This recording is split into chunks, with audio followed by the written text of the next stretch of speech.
सच्ची ईमानदारी की कहानी। गांव के जमींदार सभी लोग को परेशान कर रहा था।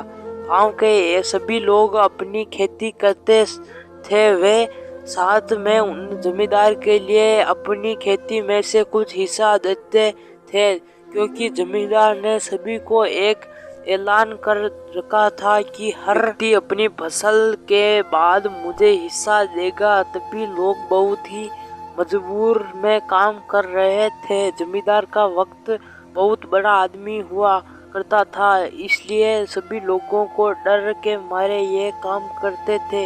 एक किसान उनमें ऐसा था जो इस बात को मानने को बिल्कुल भी तैयार नहीं था। उनका कहना था ये कि हमारे पास फसल में कुछ हिस्सा जमींदार के पास चला जाएगा तो इनमें खाने के बहुत समस्या होगी। मेरी खेती बहुत छोटी है, इसमें से सभी हमारा गुजारा बहुत मुश्किल से हो पाता है। और उसे पर वह जमींदार का हिस्सा लेने के बाद कहता है कि ये मेरे काम का जरूर करूँगा। ये आज्ञाकारी बेटा की हिंदी कहानी बहुत से गांव वाले से समझा रहे थे कि अगर तुमसे अच्छा नहीं किया तो तुम पर मुझे जुल्म करना पड़ेगा, तुम्हें इस प्रॉब्लम होगी। अगर हमारी बात मान ले तो आराम से तो रह सकता हो। किसान इस बात को मानने को तैयार नहीं था।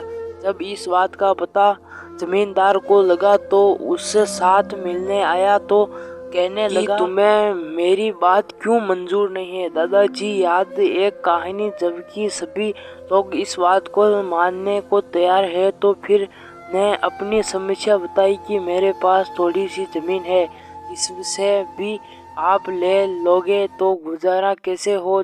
जमींदार के साथ एक मोनू काम करता था। ये जमींदार से कहने लगा कि अगर एक आदमी ऐसा कर रहा है तो आप समझ लेना चाहिए कि ये बहुत ही ईमानदार आदमी है। इसकी बात नहीं मानी जाएगी तो हो सकता है कि इनकी पक्ष में बहुत सारे गांव वाले खंड हो जाएंगे, इसलिए आपको इससे छोड़ देना चाहिए।